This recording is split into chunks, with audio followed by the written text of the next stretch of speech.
Et c'est parti pour Planète Marché, une quarantaine de minutes ensemble pour débriefer, décrypter ce mois de février sur les marchés financiers, alors que nous sommes à quelques minutes de la clôture de la dernière séance du mois de février sur le CAC 40. En tout cas, pour en parler, nous avons le plaisir d'accueillir trois experts du sujet pour ce grand tableau de bord des marchés. Bertrand Lamiel nous accompagne tout d'abord. Bonjour Bertrand. Bonjour. Merci d'être avec nous. Vous êtes directeur de Ports en Part Gestion. On a le plaisir d'accueillir également Kevin Lenouaille. Bonsoir Kevin. Bonjour Nicolas. Vous êtes directeur associé chez Avantgarde Family Office. On a le plaisir d'accueillir également Laurent Albi. Bonsoir Laurent. Bonsoir Nicolas. Responsable chez Next Momentum. Alors on va peut-être commencer avec vous Bertrand. Vous allez tous les trois nous partager un petit peu vos convictions, vos analyses sur ce qui s'est passé sur les marchés financiers depuis le début du mois de février. Mais j'imagine qu'on pourra aller un petit peu plus loin aussi, peut-être dans la prise de recul des grandes tendances et des grands drivers de marché. Bertrand, comment est-ce que vous analysez en cette dernière séance du mois de février, j'ai envie de dire, les grandes tendances, les grands indicateurs, les grands drivers, peut-être les grands sujets à suivre, ou en tout cas que vous suivez au quotidien sur ces marchés financiers? On reste à peu près dans la lignée de 2025. On a toujours l'Europe qui surperforme les États-Unis quand on remet tout ça en euros, puisqu'on a un dollar qui a arrêté de se dégrader, mais bon, globalement, le doute est plutôt baissier. Donc toujours un avantage au niveau européen, et comme en 2025 on voit que les mid et les small cap se comportent très bien. Donc il y a toujours un peu ce thème de la souveraineté, en fait on est parti d'un monde qui était complètement ouvert, c'était la planète est un grand village, en fait on est revenu à trois villages. On a les États-Unis, l'Europe et l'Asie, donc chacun trois empires même, finalement. Trois empires.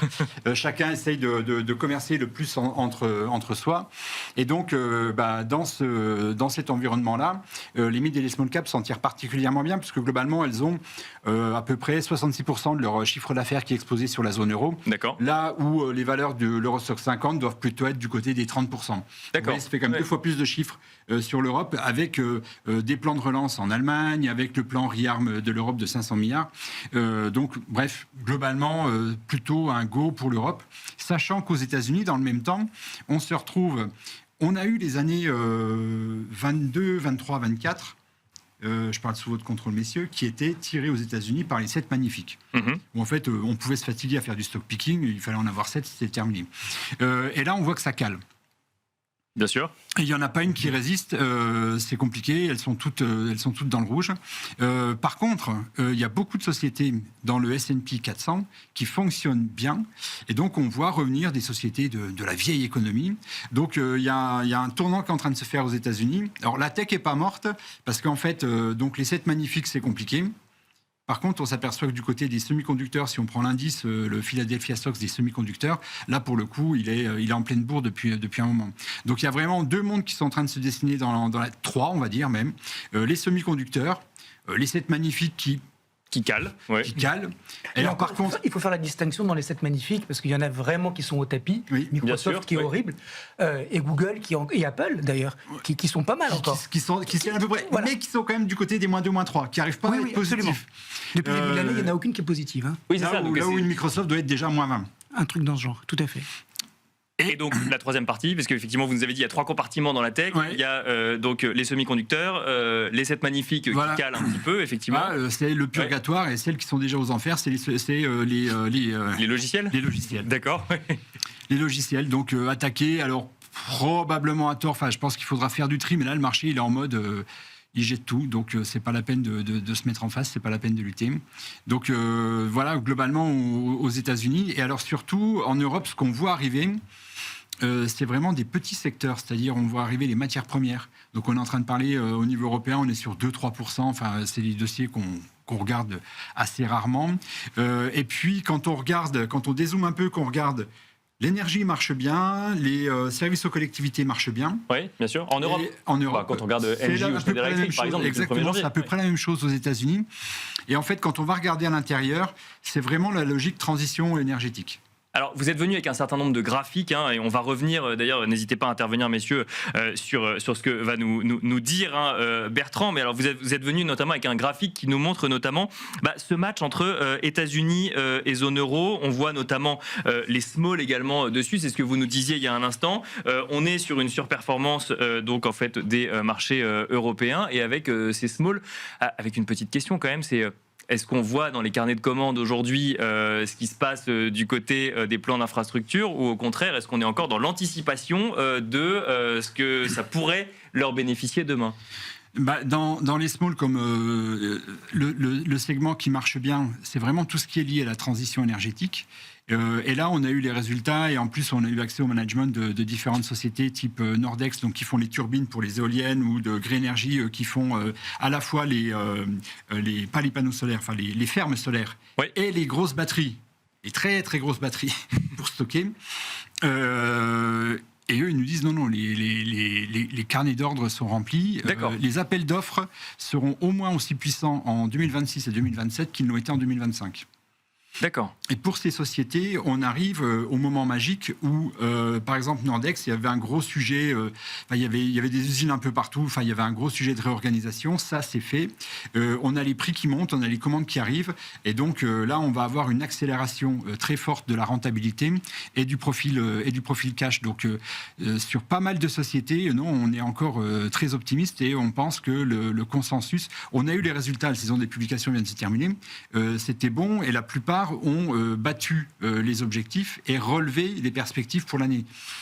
Donc pour nous, alors tout le monde n'est pas sur le même pied, mais il y a encore du potentiel. On voit sur le graphique qui s'affiche, on a presque l'impression que la tendance que vous constatiez déjà sur les mois précédents s'est accentuée encore sur le mois de février, en tout cas en ce qui concerne le S&P 500 ou le Nasdaq 100, non ? Oui, c'est depuis novembre, en gros, ça cale, et ça correspond au moment où ça a commencé à caler sur les 7 magnifiques, et donc en fait, elle pèse tellement que en face, on voit qu'il y a une rotation, parce qu'en ce moment, il y a 63% des valeurs du S&P 500 qui font mieux que le S&P 500, ce qui est très rare. Il faut remonter aux années 2002 ou 2003 pour voir ça. On a vécu les dernières années avec 30% des valeurs qui surperformaient. Donc en fait, il y avait les 7 magnifiques plus quelques copines, et elles faisaient le S&P. Là, on a vraiment un marché qui est en mode participation. Ça, c'est plutôt bon signe pour la santé de l'indice en général. C'est qu'il y a vraiment du monde qui pousse. Alors, ils sont plus petits en termes de capi, mais ils arrivent quand même à contrer les 7 magnifiques. On peut montrer d'ailleurs le graphe des 7 magnifiques. Hégémoniques, et qui, elles, sont plutôt dans une tendance baissière. Les 7 magnifiques en panne, ça veut dire, et la question est peut-être aussi pour vous, Laurent, ou vous, Kevin, qu'il faut trouver d'autres relais au sein du S&P 500 pour justement aller chercher d'autres relais de croissance. Est-ce qu'on arrive à les trouver aujourd'hui, ou est-ce que c'est là que la difficulté commence, c'est qu'on sort de cette thématique IA Tech et que maintenant il faut refaire du stock picking quelque part ? J'allais vous dire enfin. On est ravis. Je ne sais pas ce qu'en pensent mes compères, mais on est assez ravis de refaire du stock picking. On s'est assez plaint, entre guillemets, d'avoir des indices qui étaient très tirés par les 7 magnifiques et qui ne nous permettaient pas de sortir en réalité facilement de l'alpha, pour aujourd'hui effectivement se plaindre de ça. Donc ça, c'est une bonne chose. Mais je complète ce qui vient d'être dit. Globalement, aujourd'hui, ce que l'on voit, c'est non seulement une rotation régionale, parce que, me semble-t-il, on poursuit aussi la tendance entamée au mois de novembre avec notamment des indices européens et émergents qui retrouvent d'autant plus d'attrait, on le voit dans les flux, mais également de la rotation effectivement sectorielle. Donc aujourd'hui, naturellement, on est sous pression sous les 7 magnifiques, mais ça ouvre aussi un champ des possibles pour des valeurs qui ont été pendant 2-3 années, ou en tout cas à minima 18 mois, complètement écartées, qui malgré tout avaient des très bonnes performances. On en a largement parlé la dernière, mais les financières américaines offraient beaucoup de bienfaits, disons-le, en portefeuille, mais malgré tout, elles ne faisaient pas l'actualité. Donc ce retour au stock picking, en tout cas me concernant, est effectivement assez intéressant, parce que ça permet de réinduire de la diversification dans nos portefeuilles. Bien sûr. Ce que nous tendions à ne plus avoir, parce que quand bien même on s'écartait des 7 magnifiques, on restait toujours en fait sur un corpus qui était très technologique et très tourné autour des valeurs de service. Or aujourd'hui, on revient sur des dossiers qui sont industriels, sur des segments qui étaient délaissés, et ça c'est plutôt très intéressant aussi pour peut-être la décorrélation de demain. Laurent ? Oui, je suis tout à fait d'accord. D'ailleurs, quand on regarde le Russell 2000 des small caps aux États-Unis, on voit qu'il surperforme de manière manifeste. Quand on regarde le S&P équipondéré, où chaque action est finalement remise à 0,2% de l'indice, alors que quand on est dans le S&P classique, on a Nvidia qui doit tourner à 6 ou à 7, on voit qu'il s'en sort pas mal, le S&P équipondéré. Donc il y a vraiment cette rotation qui joue à plein. Et moi, j'ai presque envie de dire les marchés US malades de leurs 7 magnifiques. On en a suffisamment parlé et on s'en est suffisamment plaint de cette hyper-concentration. Pour se féliciter. Pour se féliciter maintenant qu'effectivement il y a cette rotation qui est à l'œuvre, d'aller chercher d'autres secteurs qui produisent de l'alpha et qui doivent absolument être considérés. Par exemple, aux États-Unis, l'énergie, ça se porte très bien, d'ailleurs en Europe aussi. Tout ce qui est oil and gas, ça marche bien. Construction, ça marche bien. Télécom, ça marche bien en Europe. Utilities, tu l'as dit, ça marche bien. Donc voilà, il y a plein de secteurs sur lesquels il faut aller chercher et se remettre à bosser, parce que c'est vrai qu'on aurait pu tendance à devenir un petit peu feignant en 2023, 2024, 2025, comme l'a dit Bertrand. C'est vrai qu'en faisant rien, ça fonctionnait. Ça fonctionnait. Donc voilà. Et puis comme l'a dit Bertrand, il faut faire attention quand on parle de la tech, parce qu'il y a effectivement tech et tech. Il y a d'un côté ceux qui font l'échec, les 7 magnifiques qui sont plombés, et puis il y a ceux qui reçoivent l'échec, les semi-conducteurs, et eux, ils sont à 12 ou 13%, je crois, depuis le début de l'année. Ouais. Donc il faut aussi... malgré les petits questionnements hier sur Nvidia, qui apparemment ne publie pas des résultats suffisamment records pour atteindre les attentes démesurées des investisseurs. Mais avant de parler effectivement de ce par quoi on peut remplacer les 7 magnifiques, vous avez parlé du Russell, vous avez justement apporté un graphique sur le sujet. Bertrand, un petit mot toujours de l'IA. Il faut investir toujours plus. Et ça vient du coup contrebalancer peut-être une tendance qui portait les cours ces dernières années aussi, c'était le rachat d'actions tout simplement.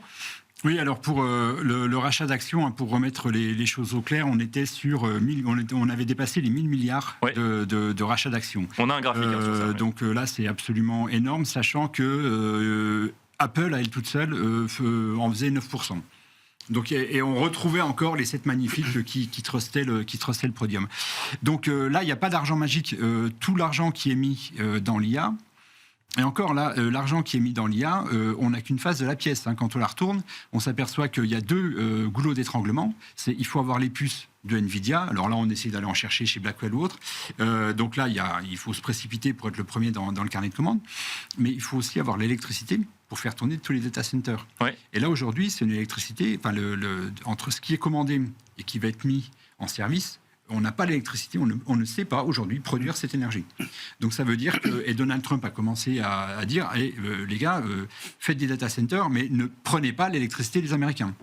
Donc on commence à voir des contrats, on le voit, c'est les énergéticiens que je citais tout à l'heure, Amazon qui devient un client, on voit donc des fonds de private equity ou carrément Amazon, Microsoft. Donc en fait, il faut qu'ils investissent à la fois dans les puces et à la fois dans la production d'énergie. D'accord. Ouais. Donc et là, c'est très clair, et c'est pour ça aussi que l'énergie renouvelable fonctionne bien aux États-Unis, parce qu'effectivement, on avait un Trump qui était carrément limite en conflit avec les éoliennes et les panneaux solaires.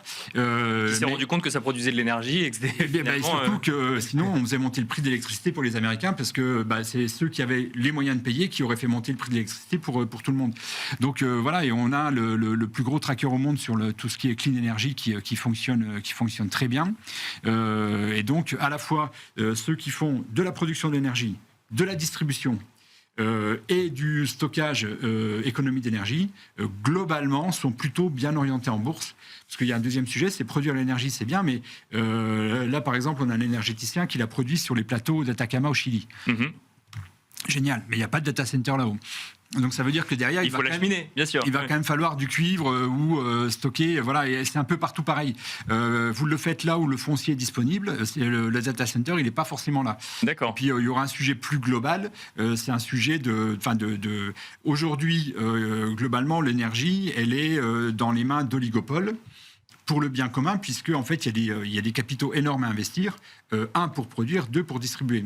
Et là on va se retrouver avec des chantiers qui vont être morcelés, où ceux qui auront les poches pleines pourront se faire leur truc d'énergie, mais devront aussi leur propre réseau d'énergie pour financer par exemple des infrastructures en intelligence artificielle. Et devront à la fois avoir leur ferme solaire ou éolienne par exemple, ou des centrales à gaz, ou des mini-réacteurs nucléaires, mais aussi leur réseau pour acheminer jusqu'au data center. Donc là, on voit bien que d'un point de vue, je pense que les économistes ne vont pas tarder à nous écrire là-dessus s'ils n'ont pas commencé, mais d'un point de vue général, là, on est quelque chose qui n'est pas complètement efficient. Mais bon, on n'a pas le choix, et ce sera le sujet en Europe, aux États-Unis, en Asie, partout. Donc je pense que ça, c'est une thématique qui n'a pas fini d'émerger. Pauline le disait tout à l'heure, le cuivre est sur ses plus hauts. Et donc ça alimente aussi le sujet sur les matières premières qui vont connaître probablement cette année la même chose qu'ont connu les logisticiens en 2020. On peut montrer, on a un graphique sur les matières premières, vous nous dites 51% de potentiel sur les matières premières. Hein. Oui, en fait, les matières premières, enfin les indices de matières, enfin les valeurs de matières premières, c'est pas à détenir au long terme. Il faut le détenir quelques fois dans une décennie. Et il y a des bull runs qui sont impressionnants, qui sont de plus de 200%. Or là, depuis le point bas, on le voit sur le graphe, on en a eu 4. À chaque fois, la droite rouge, c'est le graphe est en log, donc on est bien en train de parler de la même chose. Donc là, on vient de faire un 100% sur les points bas, il nous en reste la moitié à faire. Donc, si on refait la même chose, donc l'histoire peut bégayer.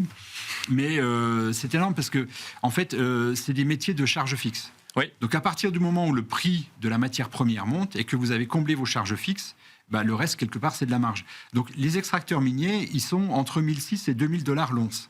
Donc, en 2023, typiquement, Newmont Mining, la plus grosse minière, elle a fait des pertes.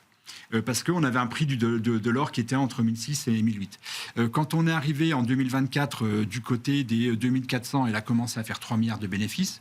Puis l'or est monté, elle est montée à 7 milliards de bénéfices. Et là, cette année, le consensus attend 10 milliards de bénéfices. Donc très bien, ça augmente. Sauf que là, le chemin qui a été tracé, il était tracé avec un or à... l'an dernier, le prix moyen de l'or, il était à combien ? 3008 ? Oui, 4000. Oui, on a dépassé les 4000 l'année dernière, oui, c'est ça. Ouais. Et là, la projection, elle a été faite à $4000. On est déjà à $5000. Donc je ne sais pas où va l'or, mais s'il reste à peu près à ces niveaux-là, c'est pas 9 milliards qu'on va avoir. On va avoir 15 milliards. Donc là, le consensus va probablement, au fur et à mesure des trimestres, se réajuster à la hausse et potentiellement très fortement sur pas mal d'extracteurs d'or, mais ça vaut pour tous les métaux ferreux, non ferreux. Alors, vous suivez l'or, Laurent. Alors effectivement, vous avez vous aussi amené vos graphiques. Je crois que l'or fait partie des derniers graphiques que vous m'avez envoyés, mais c'est pas grave, on peut tout dérouler et montrer le graphique qui montre, ce que vous suivez un petit peu sur l'or. Vous, comment est-ce que je vous ai envoyé, c'est sur le CAC 40, Nicolas. Alors, pardon, je croyais que j'avais un graphique sur l'or. J'ai pas de graphique sur l'or. C'est pas grave, on va le faire sans graphique. Mais on peut parler, on peut parler de l'or.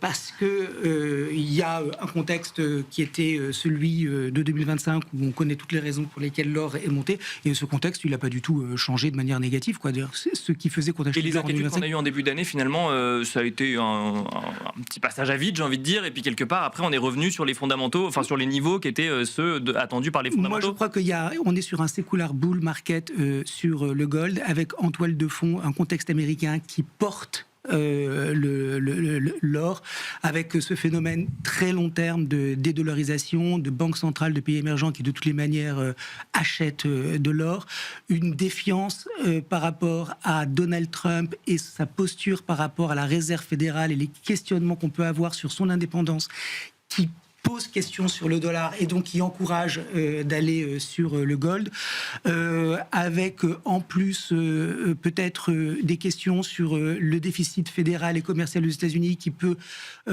faire que les taux longs continuent de monter. Ça peut être porteur pour l'or. Moi, je vois que des raisons qui font que l'or va peut-être pas repartir là où on l'a vu entre novembre et février, mais sur le fond, il n'y a aucune raison qu'ils se remettent à baisser, quoi.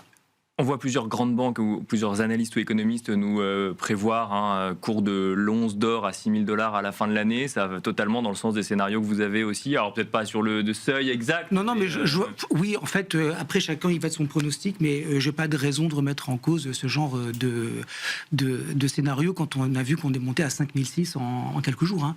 Donc voilà, et puis en plus il suffit qu'il y ait un contexte géopolitique qui soit un petit peu agité, et ça sera encore un facteur supplémentaire de hausse, quoi. Alors je me disais bien qu'il y avait un graphique sur l'or, mais c'était pas vous qui l'aviez amené, non, c'était pas moi. Kevin, et notamment sur cet appétit pour la protection avec un ratio or sur S&P 500.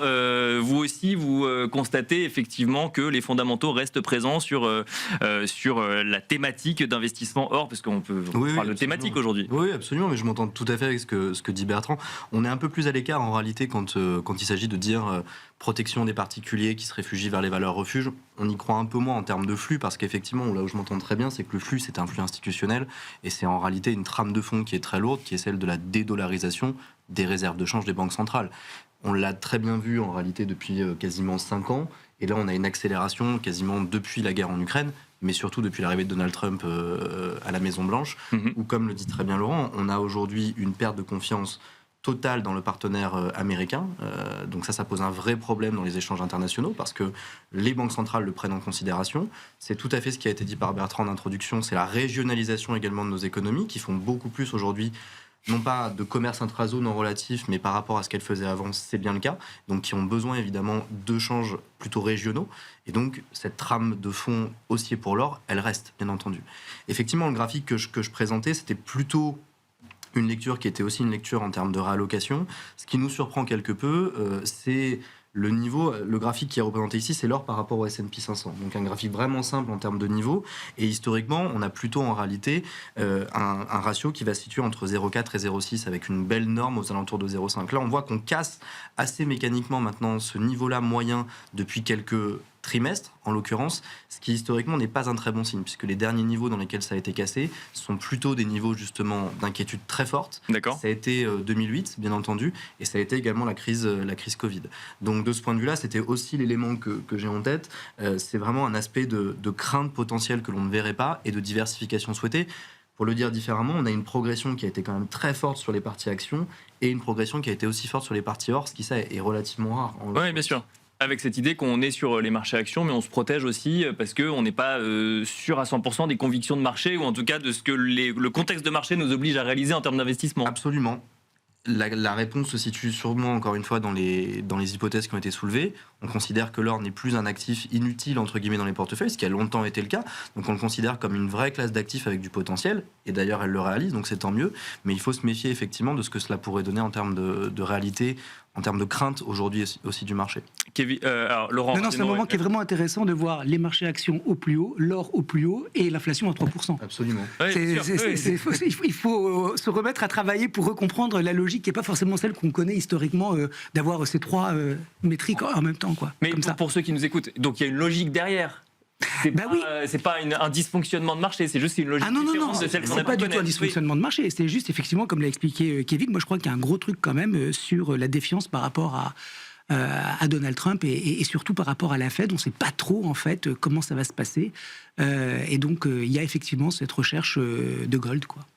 En fait, pour le dire différemment, il y a aujourd'hui beaucoup plus une volonté de vente du dollar. Il suffit de regarder les autres paires de devises par rapport au dollar, que ce soit euro, CHF qui en ont tous bénéficié, que de se dire simplement il y a une volonté d'acheter de l'or. Je pense que c'est vraiment une vente du dollar qui est forcée aujourd'hui.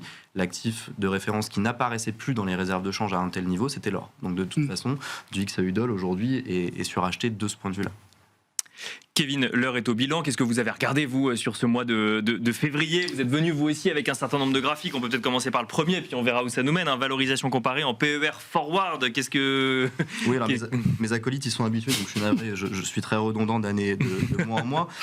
Non, mais ça confirme tout ce qu'on vient de se dire. Globalement, sur le mois de février, encore une fois, c'est plutôt une confirmation de tendance de celle qu'on a notée notamment en janvier, de ce point de vue-là, avec un environnement qui reste le même, c'est-à-dire des niveaux de valorisation qui sont élevés et pas de place pour les hypothèses en coin. C'est-à-dire que quand vous avez des attentes sur ces niveaux-là, on va considérer que la progression, encore une fois, des ratios de valorisation, elle est marginalement de plus en plus faible, assez naturellement. Il faut rappeler que l'année dernière, encore une fois, sur les S&P, la contribution de la progression du bénéfice, c'est 2,5%.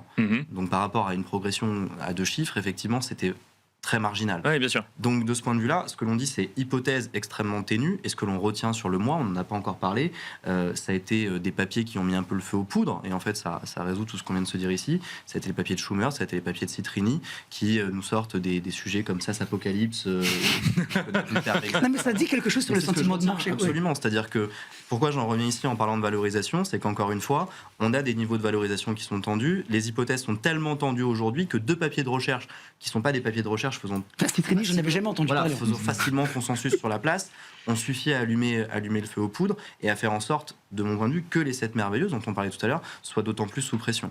Sur le graphique que je fournissais, j'y ai rajouté un petit nouveau, messieurs, pour ne rien vous cacher, qui était le S&P 500 IT, parce que si on voit encore des progressions de ratios sur les 3 grands indices que l'on évoque habituellement dans le monde, on le voit très bien sur l'IT. Là, on a une pression baissière avec ce nouveau sommet qui est infranchissable aujourd'hui sur le S&P IT à 40 fois les bénéfices, qui encore une fois est retracé à la baisse. Donc ça, c'est la composition du S&P 500 IT, c'est donc du coup entreprise tech, logiciel, semi-conducteurs. D'accord. absolument. Okay, oui. Et donc là, le même défaut que ce qui vient d'être évoqué dans le S&P 500, vous êtes sur une pondération par capitalisation. Mhm. Les GAFAM pèsent énormément dans un indice tel que celui-ci, bien entendu, mais ça se voit d'autant plus sur cet indice-là sectoriel que sur un S&P 500 qui peut nous étonner parce qu'encore une fois, on a un S&P 500 flat quasiment depuis le début de l'année, mais malgré tout, on a un ratio de valorisation qui continue d'augmenter. Donc questionnement sur la tech uniforme, si je comprends bien. Oui, absolument. C'est pour ça que je rejoins ce que disait tout à l'heure Bertrand, avec des rotations, qu'elles soient intrasectorielles, si on considère le secteur de la tech comme un unique secteur, et ensuite des rotations géographiques. Justement, vous avez un autre graphique où on compare alors les primes de valorisation aux États-Unis, en Europe et en Europe et aux États-Unis, VS émergent, pardon. Je vais y arriver. Comment est-ce que vous analysez effectivement ce sujet rotation géographique ? Non, c'était vraiment une pure illustration du graphique précédent. L'idée ici était, ça sous-tend finalement ce qu'on se dit depuis le début, y compris sur l'or, me semble-t-il, c'est qu'on a eu un vrai changement de paradigme globalement depuis la guerre commerciale notamment. Sur la guerre commerciale, on arrive avant la guerre commerciale de 2025 avec des niveaux de valorisation très élevés et une prime globalement États-Unis versus reste du monde qui était quasiment à son plus haut. On a un vrai décrochage de ce spread durant la guerre commerciale. Alors, la prime ne se referme pas, mais se resserre très fortement. C'est la première zone que l'on montre ici. Et depuis, ce qui est intéressant, c'est qu'on a beau avoir des indices qui sont revenus à leur plus haut niveau historique, on a cette prime aujourd'hui qui reste resserrée en réalité. Et donc c'était simplement une pure illustration, encore une fois, de cette rotation géographique qui est à l'œuvre. Il faudrait rentrer ensuite dans le détail des indices, parce que lorsqu'on parle des émergents, en fait, on parle de la Corée, donc on parle encore d'autres choses. Mais globalement, l'idée était ici de se dire changement de paradigme depuis la guerre commerciale et globalement déclassement du marché américain aux yeux des investisseurs internationaux. Un mot des estimations de croissance bénéficiaire en 2026 ? Ça correspond à ce que l'on se disait sur les estimations, sur les niveaux de valorisation. On a aujourd'hui des niveaux de valorisation, encore une fois, qui ne permettent pas, selon nous, d'aller beaucoup plus loin sur cette progression des ratios. Donc on s'accroche aux croissances bénéficiaires. Et là, on a plusieurs lectures. Le flux aujourd'hui vers les émergents, encore une fois, il est devant nos yeux. C'est-à-dire quand on voit aujourd'hui les attentes de croissance bénéficiaire de l'Asie, à laquelle on enlève le Japon, on est à plus de 30% de croissance bénéficiaire. D'accord. Ça montre qu'aujourd'hui, même avec des niveaux de valorisation qui sont quand même assez élevés sur les émergents, en l'occurrence, qui redeviennent élevés sur les émergents, on a de la place pour la progression, mais les hypothèses demeurent là aussi très tendues. Et en seconde lecture, ce qui est très intéressant, c'est que si on regarde les États-Unis, qui selon nous reste le marché le plus compliqué à aborder, on va le dire comme ça en termes de niveau de valorisation, là aussi, certes, les attentes sont élevées. Elles sont quasiment au même niveau que l'année dernière. On est à 15% d'attentes de BPA anticipées sur 2026 pour les États-Unis. Mais quand on passe à l'autre graphique, on se rend compte que la tech, là aussi au sens global, tire l'indice plus que dans sa majorité, puisque sur la tech, on attend toujours 35% des croissances bénéficiaires. Donc ça induit, selon nous, en conclusion, qu'il faille de la prudence, du picking, on en parlait tout à l'heure, de la sélectivité de valeur. Est-ce que ça veut dire qu'on a tellement été habitué à avoir des attentes exceptionnelles grâce à la tech américaine que maintenant, en fait, on essaie d'aller la chercher ailleurs et on va chercher la tech asiatique en se disant que ça va être la même dynamique avec 2-3 ans de retard, ce qui est d'ailleurs, à mon avis, pas une bonne analyse, mais...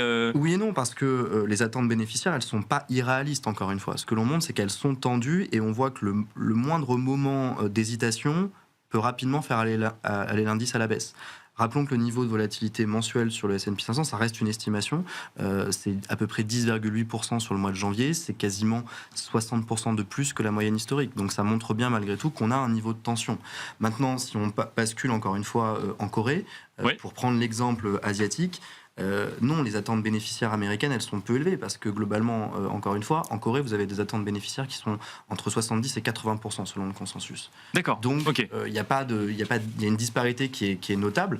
Et sur très peu de valeurs en plus. Sur très peu de valeurs. Alors les Coréennes tirent avec leurs deux principales valeurs. Oui, Samsung et SK Hynix, c'est ça Exactement, absolument. Et rappelons que la Corée vient de dépasser le Kospi vient de dépasser la capitalisation du CAC. Donc ça montre effectivement, certes, là, un flux et une attente sur ces marchés-là qui est très importante, mais pas forcément trop élevée. On dit simplement point de méfiance parce que sur ces niveaux de valorisation et ces attentes, le droit à l'erreur n'existe pas. Rapidement, votre analyse sur l'obligataire avant de passer la parole à Laurent pour l'analyse plus technique des indices. Sur l'obligataire, pour être très, très rapide, Sur la partie européenne, on continue de dire qu'il y a très peu d'intérêt aujourd'hui, les spreads sont resserrés et on n'a pas de vraie évolution. On en parlait le mois dernier, le moindre écartement de spread sur lequel on essaie de se positionner, le marché se confronte, les investisseurs se confrontent à une donnée unique qui est la liquidité. On n'a pas de liquidité vendeuse aujourd'hui parce que tout le monde tient très fortement à son papier. Donc il n'y a pas eu d'évolution de ce côté-là. Par contre, sur le marché américain, de manière très intéressante, on voit que sur des marchés multisectoriels, on n'a pas d'agitation supplémentaire, on n'a pas de spread qui nous intéresse. Ce que l'on met en exergue sur le graphique ici, c'est que si on pointe par contre la partie USD high yield technologique, donc là on descend d'un cran en termes de qualité et on fait le focus sectoriel, on vient de retrouver exactement ce que l'on vient de se dire. D'accord. On a un vrai décrochage de spread, et ça pour le coup, sans être inédit, ça montre quelque chose qui est particulièrement important, et ça ravive également des sujets. CAPEX, baisse du free cash flow, sujet Oracle il y a quelques mois, sujet Blue Hole Capital dont on pourrait parler, mais il faudrait une émission entière. Donc sur le segment obligataire, en apparence, il ne se passe rien, mais dès lors que l'on rentre dans le détail, on voit bel et bien qu'il y a une inquiétude qui est là pour le coup multi-actif, en l'occurrence sur la valeur technologique. Laurent, un mot peut-être d'analyse technique en bilan de ce mois avec le CAC 40, un CAC 40 qui a touché un nouveau plus haut hier. Oui, alors sur le CAC 40, mais je voudrais répondre à deux questions que vous ne m'avez pas posées. D'accord. Mais que les clients me posent toute la journée. D'accord. Alors j'imagine que ça va intéresser les gens qui nous écoutent. Faut-il payer aujourd'hui les 7 magnifiques ? Ouais. Parce qu'elles ont beaucoup baissé. Donc il y a effectivement un vrai sujet autour de cette question. Et en tant qu'analyste technique, personne n'est parfait. J'ai des ratios de force relative. D'accord. Donc 7 magnifiques parce qu'il y a un ETF dont on va se servir de proxy pour savoir un petit peu ce que font les 7 magnifiques. Donc c'est un ETF avec ces 7 magnifiques équipondérés. Et quand on fait la division, donc S&P équipondéré, ou plutôt 7 magnifiques contre S&P équipondéré, le ratio est en chute libre. D'accord. Donc ça veut dire qu'on est encore, en ce 27 février 2026, en sous-performance notable. Donc plutôt que de payer tout de suite, moi j'attends calmement un retournement du ratio qui montrera que effectivement les flux reviennent sur les 7 magnifiques pour effectivement recommencer à payer. Donc, première réponse, non, de mon point de vue, on ne repaye pas tout de suite les 7 magnifiques. Je ne sais pas jusqu'où ça va baisser, mais en tout cas, visuellement, techniquement, on n'a pas ce ratio qui s'est retourné à la hausse. Ok.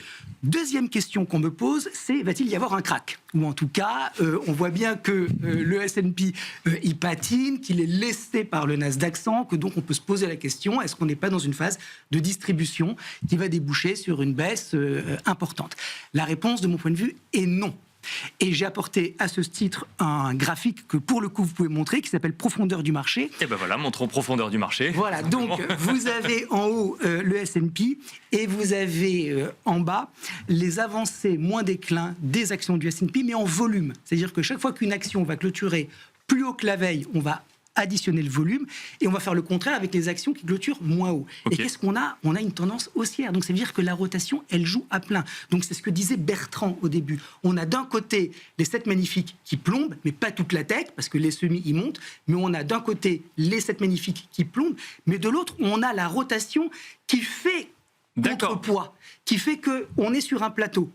Donc, pour le moment, tant que ça tient et tant que j'ai une courbe de volume avancé moins déclin qui est haussière, je ne peux pas venir vous voir et vous dire oui, il y a un crack qui s'annonce parce que typiquement, on a des patterns de retournement sur les volumes qui montrent que les dégagements commencent clairement à être visibles. Or, on ne les voit pas. C'est ce qu'on disait tout à l'heure, c'est-à-dire que quand les 7 magnifiques patinent, on trouve d'autres opportunités au sein du S&P 500. Tant que les investisseurs se disent on les a négligés, ces actifs tangibles, les matériaux de base, ces choses, on les a négligés et maintenant ça vaut le coup de revenir dessus et que ça paye, et ben voilà, on a cette espèce d'équilibre instable. Et tout peut arriver, parce que sur les marchés, vous savez comme moi que tout se détricote en une semaine. Mais pour le moment, en tout cas, quand j'ai ces volumes qui montent sur les actions du S&P, je ne peux pas être agressivement baissier et annoncer l'apocalypse. Est-ce qu'on peut parler d'assainissement du marché ? Oui, d'une certaine manière. C'est ce que je vous disais tout à l'heure. Quand les entreprises faisaient des rachats d'actions, tout le monde se plaignait en disant mais franchement, si elles ont que ça comme idée de faire des shares buyback, c'est nul. Maintenant qu'elles arrêtent, le marché n'est pas content. Ouais. Quand elles faisaient des capex, tout le monde adorait. Maintenant, les gens s'inquiètent des capex que font les 7 magnifiques. Donc voilà, on est sur un espèce d'animal cyclotimique, hein, c'est-à-dire qu'il faut bien comprendre dans quelle séquence il est, parce que ce qu'il adorait hier, aujourd'hui, il l'aime plus, alors que pour autant, il devrait. Donc voilà, on est un peu dans cette séquence-là. En fait, très grande opacité par rapport à cette histoire de l'IA, de ses capex, de ses valos, de ses ressources, d'électricité. Voilà, donc ça rend toujours un petit peu nerveux les gens, mais sur le fond, cette rotation, moi, je la trouve très saine. Le CAC 40 qui a touché un nouveau plus haut hier, en séance et en clôture, jusqu'où peut aller le CAC 40 d'un point de vue analyse technique, Laurent? Alors, c'est toujours très difficile à dire, mais en tout cas, il a dépassé une résistance qui était vraiment, vraiment importante depuis plus de 2 ans. Donc ça, c'est quand même un événement important. Les volumes ne sont pas exceptionnels, mais on ne va pas être trop difficile, ils ne sont pas non plus anémiques, donc on salue la performance du CAC. Moi j'ai l'impression que sur le CAC, tout est dans le prix et qu'il y a eu tellement de pesanteur et d'incertitude par rapport au contexte politique, etc. Ben voilà, j'ai l'impression que les choses sont en train de se dégager, enfin de s'éclaircir un petit peu, et je pense qu'on devrait continuer d'assister à une belle performance du CAC cette année. C'est ce que je vous disais avant l'émission.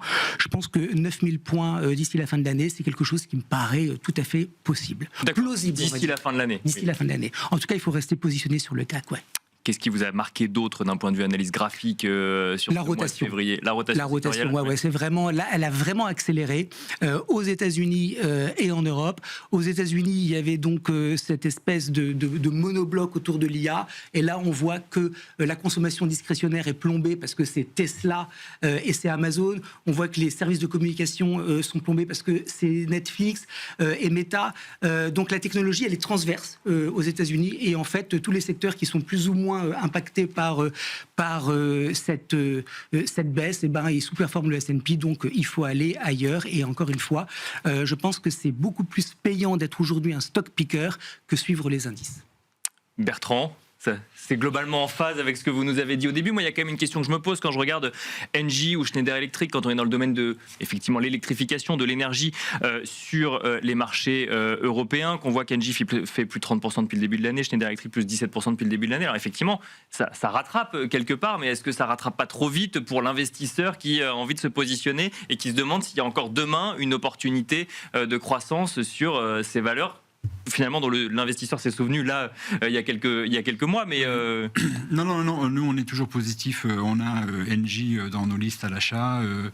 Schneider, on l'a pas, mais on en a d'autres qui sont du même acabit, qui font à peu près le même métier. Oui, c'était un exemple. Donc on reste dans cette logique de transition énergétique avec des investissements qui sont colossaux devant nous.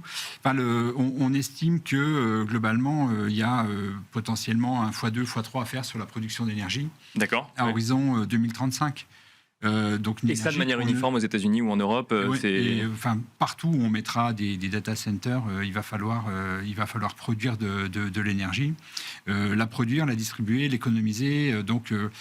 Toutes les sociétés qui sont capables d'apporter des solutions, de faire la différence, aujourd'hui ça fonctionne bien. Et donc du coup, mais ça fait des investissements assez énormes et des investissements qui ne sont pas, comme je le disais tout à l'heure, portés par la communauté, mais qui vont être probablement portés à chaque fois par celui qui veut son data center. Et c'est probablement ce qui est en train de se jouer sur ceux qui investissent dans les data centers, c'est-à-dire que c'est des sociétés qui étaient agiles, très peu d'immobilisation, beaucoup de génération de cash flow, et là, en fait, qui vont être obligés de s'alourdir, puisqu'il va falloir acheter ce qu'elles n'ont jamais fait, de l'immobilier, des immobilisations, enfin bref, de devenir une industrie, enfin d'avoir un pan sur l'IA, donc très agile, très génératrice de cash flow, et de l'autre côté, un pan bourré d'immobilier, oui, bien sûr, et de gérer du coup ces actifs-là, de la vieille économie. Donc il y a probablement ça qui est en train de se jouer, parce que du coup c'est pas du tout les mêmes générations de cash flow. Enfin bref, et donc je pense que alors c'est compliqué parce qu'on est au début de ce moment-là. Donc se projeter à 10 ans là-dessus, c'est quand même il y a quand même pas mal d'hypothèses, mais c'est peut-être ça aussi qui est en train de se jouer. On va devoir s'arrêter là, messieurs. Merci. En tout cas, merci Bertrand Lamiel, directeur de Ports en Par Gestion. Merci Kevin Lenouaille, directeur associé chez Avantgarde Family Office. Et merci Laurent Albi, responsable chez Next Momentum. Merci à tous les trois. Et quant à nous, on se retrouve tout de suite dans Marché à thème.